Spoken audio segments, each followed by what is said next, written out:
गलवान घाटी का बात बोलते हैं, उसी टाइम में हमारा सेम टाइम में चाइना से के साथ साथ नेपाल से लिपू लेक और काला पानी का विवाद हुआ था।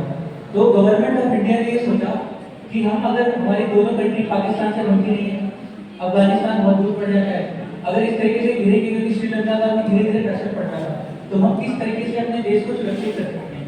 अगर हम विदेशों पर निर्भर करेंगे, अगर हमारी निर्भरता रहेगी तो हमारा देश कैसे आगे बढ़ेगा। आपको याद होगा सेम ईयर में ही डिफेंस कॉरिडोर की स्थापना हुई थी। डिफेंस कॉरिडोर उत्तर प्रदेश में और तमिलनाडु में कॉरिडोर बन रहा है, जिसमें हम मथुरा से लेकर के हमारा जो झांसी तक का एरिया इसको जोड़ेंगे, और ये जो पूरी बेल्ट है जो वेस्ट बंगाल तक जाती है, और नीचे जो तमिलनाडु और कोची वाला जो रीजन है जहाँ पे इंडियन नेवी रहती है, जो आपका सारा बेस जो नेवी का बेस है, वहाँ पर हम इसको स्ट्रॉन्ग करेंगे। वहाँ पर हम डिफेंस को इतना बढ़ावा देंगे, ज़्यादा से ज़्यादा उद्योग हो सके। लेकिन केवल आत्मनिर्भर भारत का उद्योग केवल डिफेंस नहीं था, कई मुद्दे थे, जैसे नारी का स्वास्थ्य, नारी की शिक्षा, जो छात्रों में कौशल विकास है।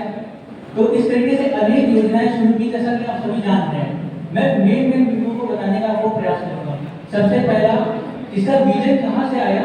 महात्मा गांधी ने शुरू किया स्वदेशी आंदोलन कर करके। फिर ग्रामीण संबंध को बढ़ाने के लिए कि हम गांव को आगे बढ़ाएंगे, जिससे हमारा देश आगे बढ़ेगा।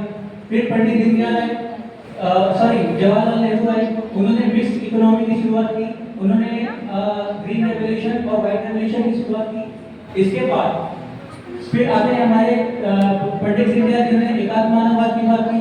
फिर इसके बाद हमारे मनमोहन सिंह माने जिन्होंने लिबरल इकोनॉमी की बात की कि हम देश को लिबरल इकोनॉमी की तरफ ले जाएं और देश को मतलब आगे बढ़ाएं।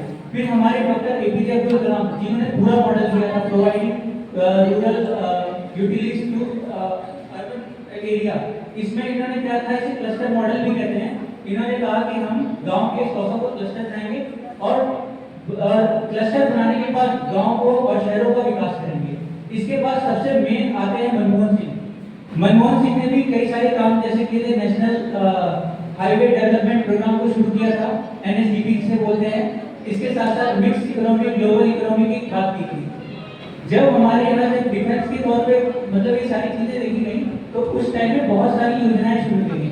जैसे आप अपने जीवन में देख लीजिए, जैसे स्टार्टअप योजना है, हालांकि वो 2014 में थी, मुद्रा थी वो 2014-15 के आसपास थी। जो भीम ऐप था वो उस टाइम में थी, डिजिटल इंडिया पहले का था। लेकिन अभी आप देखिए समर्थ पोर्टल है। समर्थ पोर्टल क्यों बनाया गया? छात्रों के हित के लिए बनाया गया है, जिससे बच्चा कौशल सीखे और अपने आप को आत्मनिर्भर बनाए। आप शार्क टैंक देखते हैं, शार्क टैंक डिस्कवरी पे एक एपिसोड आता है जिसमें इनोवेशन इंक्यूबेशन को बढ़ावा देने की बात की जाती है। तो अब अगर हमें आत्मनिर्भर बनाना है तो सबसे पहले हमें अपने आप को मजबूत बनाना होगा। कैसे?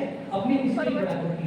जैसे ही हमारी स्किल बढ़ेगी, नॉर्मल सी बात है, स्किल बढ़ने पर टेक्नोलॉजिकली से अगर हम साउंड होंगे तो नॉर्मल सी बात है हम बेस्ट होंगे। इसी के साथ मैं ये कहना चाहता हूँ, मेरा एक लास्ट मैसेज है, हम यूनिवर्सिटी लेवल पे स्टार्टअप योजना शुरू करें। हम यूनिवर्सिटी लेवल पे, जैसे हमारे भाई हैं यहाँ पर एनएसएस के हैं, जिन्होंने अभी यहाँ पर एक साइबर सिक्योरिटी का साइबर का काम शुरू किया है। मैं अपनी बात को खत्म करना चाहता हूँ और ये कहना चाहता हूँ कि उठो जवान देश की वसुंधरा पुकार की, ये देश है पुकार का, पुकार की मां भारती। जय हिंद।